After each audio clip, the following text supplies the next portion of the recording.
आम्ही शॉपमध्ये आलो आहोत आणि हे आपल्याला रोल्स घ्यायचे होते फेक ग्रासचे. आणि व्हिडिओमध्ये जेव्हा आम्ही शॉपिंग करायला गेलो होतो ना, हे ग्रासबद्दल सांगत होते ना.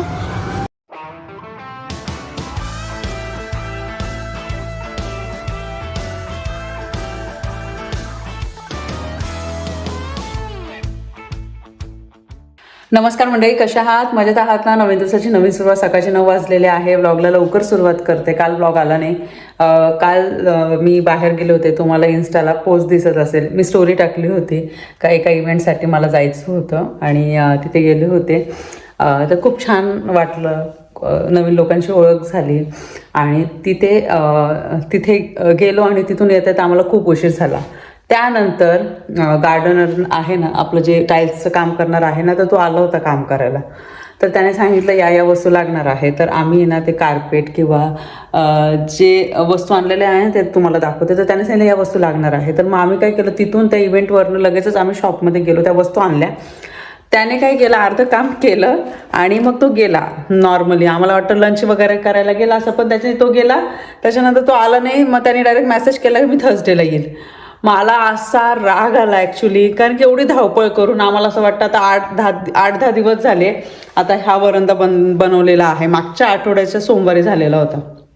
आता फक्त टाईल्सचं काम बाकी आहे, फक्त टाईल्सचं काम बाकी आहे. तर ते फक्त एका दिवसाचं काम आहे. तर त्या कामाला इतका वेळ लागतोय ना. म्हणून म्हटलं त्यांनी सांगायला पाहिजे ना का मी अर्धा आज काम करणार आहे आणि थर्सडेला अर्धं काम करणार आहे. तर मग आपण आहे ना मंगळवारी म्हणजे ट्यूजडेला किंवा वेनसडेला गेलो असतो सगळ्या वस्तू आणायला. तर आम्हाला असं वाटलं आज पूर्ण काम होणार आहे म्हणून घाई एवढं सगळं आणलं. कारण की तो जोपर्यंत येत नाही, सगळ्या गोष्टी बघत नाही, आम्हाला वस्तू सांगत नाही, तोपर्यंत आम्ही जाऊन शॉपमधनं वस्तू आणू शकत नाही. आणि म्हणून आम्ही त्याची वाट बघत होतो, कारण की तो स्वतः येईल, सगळ्या गोष्टी चेक करणार आणि मग आम्ही वस्तू आणायला जाऊ. तर मला असा राग आला. त्याच्यामध्ये मग काय झालं माहिती आहे का, ब्लॉक करणंच राहून गेलं त्या धावपळीमध्ये. आणि आम्हाला दमायला सुद्धा झालं, कारण की इव्हेंटला जाणं, परत येणं, परत वस्तू आणणं, पण नंतर परिबेलाला आणणं, परत माझी जिम, त्याच्यामध्ये ना हे सगळं असं आहे ना मिक्स होत होतं. म्हटलं असं जाऊ द्या. पण मग काल भारी वाटलं इव्हेंटला, कारण की जेव्हा आपण आहे ना दुसऱ्या ठिकाणी जातो तेव्हा आपले नवीन वेगवेगळे ना देशाची लोक आपल्याला भेटतात आणि तेव्हा आपली ओळख होते. तर चांगलं असतं मला असं वाटतं. तर मग तो इव्हेंट एकदम मस्त झाला, सक्सेसफुल झाला लक्झमबर्गमध्ये. आणि मी ते मेन्शनसुद्धा केलं होतं माझ्या इन्स्टा पेजला. आणि अजूनपर्यंत तुम्ही मला इन्स्टाला फॉलो नसेल केलं ना, तर कोमल ठोसरे माझं इन्स्टा पेज आहे, तुम्ही फॉलो करू शकता. तर एका गोष्टीसाठी ना इतकं असं थांबावं लागतं आहे ना. कधी कधी असंच होतं, आपण आहे ना ज्या गोष्टीची आतुरतेने वाट बघतो ना, आणि तीच गोष्ट आहे ना खूप अशी लांबवली जाते, का माहिती. पण घरात खूप पसारा आहे, आवरायचं आहे. परिबेला गेलेले आहे स्कूलला, त्यांना ड्रॉप केलं. तसंच आम्ही आहे ना गेलो होतो ब्लड टेस्ट करायला. ते 6 महिन्याचं, नॉर्मली 6 महिन्यांनी ब्लड टेस्ट करत असते, तुम्हाला मी खूप वेळेस व्हिडिओमध्ये सांगितलेलं आहे. आणि मनोजला पण म्हटलं तुम्ही पण करून घ्या बघा. आणि मग आत्ता मी चहा ठेवलेला आहे, चहा घेऊ थोड्या वेळात आणि घराची कामं करायला सुरुवात करू. आजचं वेदर थोडंसं क्लाउडी आहे पण मस्त आहे. परिबेला दोघी एकदम उत्साहाने गेलेल्या आहे स्कूलला. पण ज्या ज्या वस्तू आणलेल्या आहेत त्या दाखवते थोड्या वेळात, पण तोपर्यंत चहा घेते. काल होती सोमवती अमावस्या. भरपूर जणांनी त्या गोष्टी केल्या असतील. 33 दिव्यांचं आपल्याला ना दिवे लावायचे आहे, वाती लावायचे आहे. मी 33 वाती लावल्या होत्या. आणि मग आपल्याला देवपूजा करायची असेल तर तसं करू शकता. तर सकाळी मला इव्हेंटला जायचं होतं तुम्हाला सांगितलं, तर मी अगोदर देवपूजा केली. सकाळी लवकर उठले, देवपूजा अगोदर करून घेतली आणि मग सकाळी धावपळ झाली. त्याच्यानंतर संध्याकाळी मग 33 दिवे लावले आणि मग देवाला ते 33 दिवे दाखवले, देवपूजा केली. परत संध्याकाळी इतकं प्रसन्न वाटत होतं, मग तुम्हाला सांगते, इतकं भारी वाटत होतं मला. आणि आपल्या हिंदू धर्मामध्ये ज्या ज्या गोष्टी आहेत देवाच्या करण्याच्या, म्हणजे जे देवाला मानत असतील, तर त्या हिंदू धर्मामध्ये ज्या ज्या गोष्टी आहेत त्या आपण करतो आणि एक मनाला वेगळी शांती मिळते. आणि माझ्या बाबतीत आहे तसं. मला आहे ना असं काही देवपूजा किंवा घरातलं असं स्वच्छता, चांगले विचार असं केलं ना तर मला खरंच खूप चांगलं वाटतं. तर आता मला स्वयंपाक करायचा आहे आणि आता वाजलेले आहे 11:20. मी इथे ना हिरवे मूग आहे ना गरम पाण्यामध्ये भिजवले होते. तर कुकरमध्येच लावणार आहे. हिरवे मूग, भात, चपात्या, सलाड असं असणार आहे जेवण. आणि म्हटलं अगोदर स्वयंपाक करून घेते ना, आपलं जे वरंदाचं जेवढं काम राहिलेलं आहे ते दाखवते, जेवढं झालेलं आहे ते सुद्धा दाखवते तुम्हाला. तर चला अगोदर मी ना स्वयंपाक करून घेते. आणि मनोजचं पण ऑफिसचं काम चालू आहे कंटिन्यू. झटपट अशी हिरव्या मुगाची मी भाजी बनवली कुकरमध्ये आणि मूग शिजली, भात झालेला आहे. आणि इथं मी काय केलेलं आहे माहिती आहे का, लसूण न टाकता मी शेंगदाणे चटणी बनवलेली आहे. फक्त कोथिंबीर, हिरवी मिरची आणि शेंगदाणे भाजून घेतले, थोडे तेलामध्ये सगळं परतवलं आणि मग मी गार झाल्यानंतर मीठ टाकून ग्राइंड केलं. इतकी सुंदर झालेली आहे शेंगदाणे चटणी. आणि ही शेंगदाणे, याच्यामध्ये लसूण नाही आहे तर शेंगदाणे चटणी आपण उपवासाला सुद्धा ही खाऊ शकतो. इतकी सुंदर लागणार मला वाटलं नव्हतं. ट्राय करा नक्की, लसूण न टाकता फक्त हिरवी मिरची, कोथिंबीर आणि शेंगदाणे टाकून. तर आपल्याला जे टाईल्सचं काम करायचं आहे तर ते आज सुरू झालेलं आहे. आता सकाळचे 9 वाजलेले आहेत. आता तुम्हाला जे मागच्या व्हिडिओमध्ये सांगितलं होतं मी टाईल्सबद्दल, तर मग हे टाईल्स आज बसवून घेणार. आम्ही शॉपमध्ये आलो आहोत आणि हे आपल्याला रोल्स घ्यायचे होते फेक ग्रासचे. आणि व्हिडिओमध्ये जेव्हा आम्ही शॉपिंग करायला गेलो होतो ना, हे ग्रासबद्दल सांगत होते ना, तर मी व्हिडिओमध्ये हे सांगत होते का आम्हाला याची खरेदी करायची आहे. असं मी नव्हती म्हणत का हे आपल्या भारतामध्ये मिळत नाही आणि हे इथेच मिळतं आणि आपल्या भारतामध्ये जे राहतात तर त्यांना या गोष्टी माहिती नाही. तर असं मी कधी मेन्शन करत नाही. ते आम्हाला ज्या वस्तू लागतात, आम्हाला जे खरेदी करायचं आम्ही कसं करणार आहे त्या गोष्टी. काही लोकांना ना खूप मिसअंडरस्टँडिंग होते. त्यांना असं वाटतं का कमेंटमध्ये कधी कधी असं करतात का त्यांना असं वाटतं त्या गोष्टी माहिती नाही आणि आपण सांगतोय, नाही का. प्लीज असा गैरसमज करून घेऊ नका. आणि आपण ज्या टाईल्स बसवणार आहोत ना, तर त्याच्यासाठी ना हे आपल्याला लागणार आहे. तर हे असं खाली ठेवतात, त्याच्यानंतर असे टाईल्स वगैरे फिक्स करतात. तर आता हे आम्हाला सांगितलं घेऊन या, कारण की लागणार आहे जास्त म्हणून. मग आम्ही शॉपमध्ये आलो. तर आता हे 3 रोल घेतलेले आहे आणि आता हे बिल करायला थांबलेलो आहोत आम्ही. कालची एक व्हिडिओ मी क्लिप जी आहे ती ॲड केलेली आहे, तुम्ही बघितलं. तो गार्डनर आलो होतं हे सगळं लावण्यासाठी. तुम्हाला दाखवते. हे बघा, ही जी पूर्ण लाईन आहे ना, ही राहिली होती ना, तर ही पूर्ण अशी एक लाईन राहिली होती. तर त्याने काय केलं, इथल्या ज्या टाईल्स आहेत त्या लावलेल्या आहे इथपर्यंत.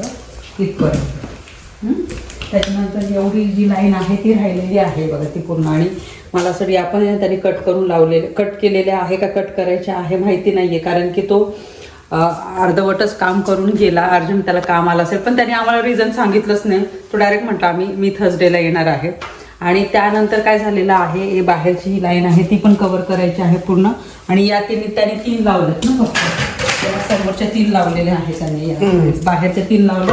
आणि इथून पूर्ण आता ना लावायचं बाकी आहे. इथं ते एकदमच असं कट करून लावावं लागलं. ते पण एक लावलेली त्यांनी, पण तो बघत होता. हां, आता हे जे आपण टाईल्सला सपोर्ट करण्यासाठी हे जे आणलेलं आहे आपण, तर त्याचा यूज जरा इथे होतो. हे बघा, तुम्हाला हे जे टाईल्स दिसत असतील ना असं, हे बघा, तर हे अशा पद्धतीने असं खाली ठेवतात आणि त्याच्यावर मग हे टाईल्स वगैरे लावतात.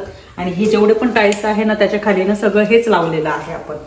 तर आत्ता त्यांनी आम्हाला सांगितलं काल का 28 घेऊन या. तर त्याने सांगितलं आम्हाला का असा एवढं लागणार आहे, त्यामुळे आम्ही एवढ्या इव्हेंटवरनं इतक्या घाई गडबडीमध्ये शॉपमध्ये गेलो. म्हणजे सकाळी इव्हेंट झाला, इव्हेंटवरनं तसं शॉपमध्ये गेलो, शॉपमधून सगळ्या वस्तू आणल्या आणि बघतो तर काय तो गेला होता. तुम्हाला स्टार्टिंगला सांगितलं, आम्हाला वाटतं तो लंच करायला गेला, पण तो आता येणार आहे थर्सडेला. मला असं वाटतं एवढ्या कामासाठी किती भाव लागतो या लोकांना आणि किती ते बोलवावं लागतं, चला करायचंय, हे करायचं, ते करायचं. कारण की जेव्हा आपण हे घर घेतलं आणि जेव्हापासून आपण शिफ्ट झालं, गार्डनची जेवढी कामं आहे ना तो करतो, प्रामाणिक आहे, मेहनती आहे आणि आम्हाला त्याचं काम खूप आवडतं. आपलं पण ते गार्डनचं जे काम होतं ना त्या साईडला, त्याने पण ते बघितलं, फळ्या वगैरे व्यवस्थित लावल्या. पण हेच काम इतकं रखडून राहिलेलं आहे ना आणि होतच नाहीये. 12 दिवस झाले मला असं वाटतं. आम्ही किती वाट बघतोय. ते कार्पेट घेऊन आलो, तर झोका घेऊन आले आणि म्हटलं आता हे तर परत 3 दिवस वाट बघावी लागणार. त्याच्यानंतर मग ते कार्पेट एका दिवसात होणार का नाही माहित नाही. त्यामुळे मग मी काय केलं माहिती का, मनोज आल्याला लगेच ऑफिसचं काम करायला लागले, तर मी काय केलं, गाडीतनं सगळे हे जे आहे ना सगळं मी घाई घेऊन आले. माझे 3 राऊंड झाले, गेले गाडीतनं, परत या वस्तू ठेवून आले, परत गेले, परत आणलं, परत गेले, परत आणलं. तेवढ्या घाई मी वस्तू आणल्या, मी वस्तू ठेवल्या. आणि त्याचं जे हे जी वायर आहे ना ते इथेच आहे, त्याचं ते मशीन पण इथेच आहे. आणि अर्धवटाचं बसून इथे थोडी धूळ सुद्धा आहे. आता हे कधी काम होणार माहित नाही. आणि आपल्याला इतकं छान करायचं आहे. तो सोफा आहे तो पण आपल्याला क्लीन करून घ्यायचा आहे व्यवस्थित. अगोदरचं आपलं जे घर आहे तिथे पण तो सोफा आहे, तो पण आपल्याला यूज करायचा आहे, चांगला आहे तो. तर विचार केला जेव्हा आपल्याला याला पूर्ण फॅमिलीला बसायचं असेल किंवा कोणी फ्रेंड्स वगैरे येतील तर बाहेर बसणं होईल, त्यामुळे जागा जास्त लागणार ना, तर त्यामुळे हा पण सोफा यूज होईल आमचा. तो अगोदरचा सोफा आहे तो पण यूज होईल.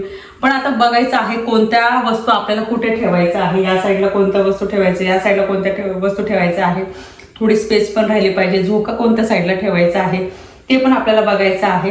पण हे एक ज्या टाईल्स लावून झाले ना, तर मग कसं हे व्यवस्थित आपल्याला प्रॉपर पाण्याने ना वॉश करायला पाहिजे, म्हणजे वॉश करायचं आहे सगळं.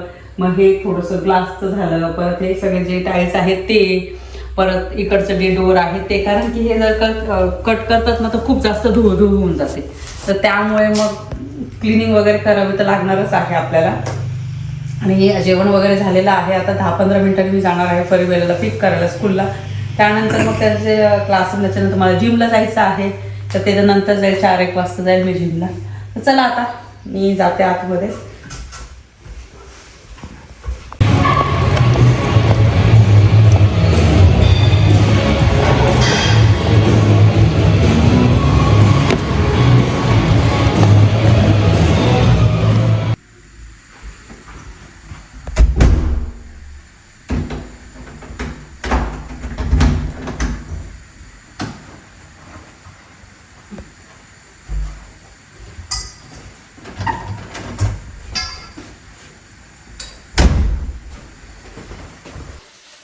आले मी, फ्रेश झाले आणि मनोजला मी इथे चहा चपाती करून देते आणि बेला तर झोपून गेली.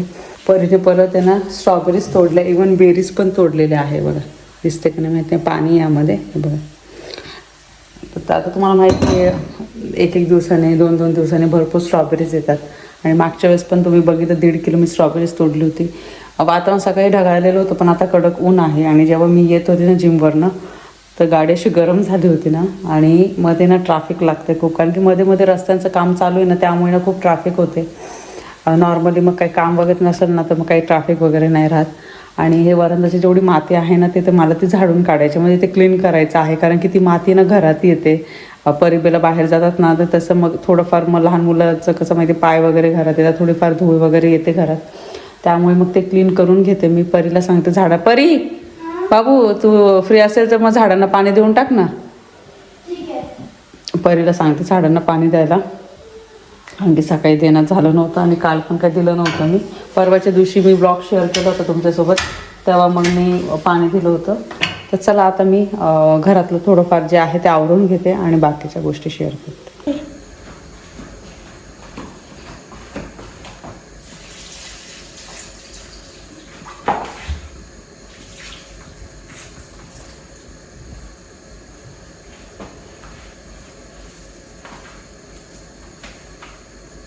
एक 2 पानं खराब झाली, मी लगेचच काढून घेतली बघा.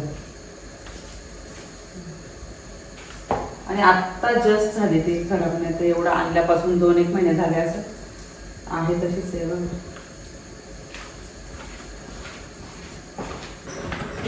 मी बनवत आहे आज गट्ट्याची भाजी आणि मला तूप पण बनवायचं आहे.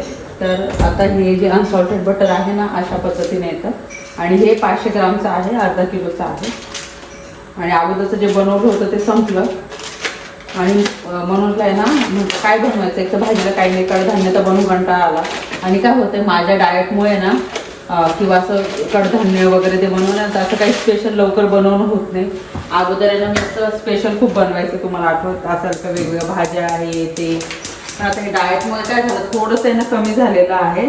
डाएटमुळे म्हणजे ज्या वेगवेगळ्या ना रेसिपीज बनवते डाएटच्या, म्हणजे आपण एकदम हेल्दी, एकदम कमी ऑइलचं, परत जास्त मी कडधान्य घेते, तर त्या गोष्टी जास्त बनवणं होत आहे ना, तर त्यामुळे मनोजसाठी असं काही बनवता येत नाही मला. मनोज आता काही लोकांना असं वाटणार का तू तुझी स्वतःची एवढी काळजी घेते, मग मनोजची आणि परिगिराची का बरं घेत नाही. आता मी जे बनवते ते सगळेच आम्ही खातो, पण तर जेव्हा मी अगोदर बनवायचे ना वेगवेगळे पदार्थ, तर असं मला असं वाटतं नाही बाबा आता आहे ना खूप दिवस झाले बनवलं नाहीये, तर मग आता मी गट्ट्याची भाजी बनवते. गट्ट्याची भाजी खूप दिवस झाले बनवलं सुद्धा नाहीये. इथे गट्टे ऑलरेडी बॉईल झालेले आहेत तूप, आणि मनोजला मी गरम गरम फुलके वाढून देणार आहे. आता वाजलेले आहेत 6, अजून मनोजचं ऑफिसचं काम चालू आहे. काल तर रात्री 7:15 पर्यंत ना ऑफिसचं काम करत होते ते, तर त्यांचं ऑफिसचं काम संपेपर्यंत माझा स्वयंपाक सुद्धा होऊन जाणार. आणि गट्ट्याची रेसिपी मी खूप वेळ तुमच्यासोबत शेअर केलेली आहे. सोपी आहे पण टेस्टी सुद्धा आहे.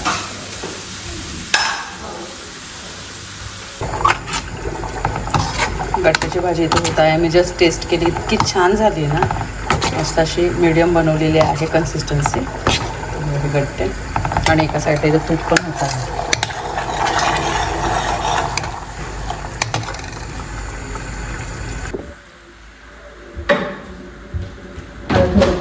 थोडीफार जी धुळं आहे ती क्लीन करून घेते.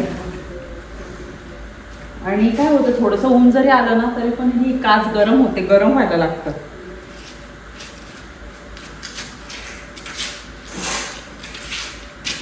इथे ना सगळे धूळ वगैरे येते ना, पूर्ण घरात पाहायचं आहे तर घर आतमध्ये आपण एवढं क्लीन ठेवतो ना.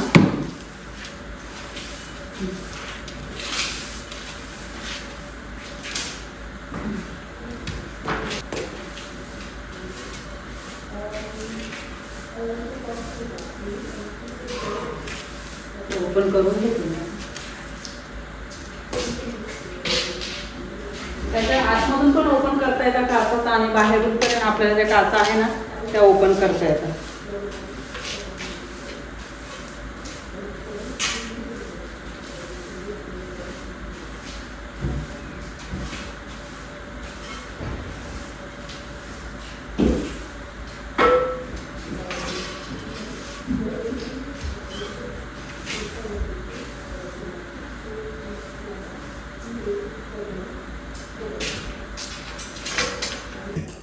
जेवण झालं आमचं आणि मनोजला गरम गरम फुलके वाढले. कसं झालं होतं जेवण? एकदम मस्त. दिवसाला खाल्ले ना आपण फुलके. तर म्हणून म्हटलं करूया तुमच्यासाठी. छान झालं मस्त. तर असा होता हा आजचा व्हिडिओ आवडला असेल व्हिडिओ लाईक करा, शेअर करा, सबस्क्राईब करा. भेटू आपण लवकरच नवीन व्हिडिओमध्ये. तोपर्यंत सर्वांनी काळजी घ्या. बाय.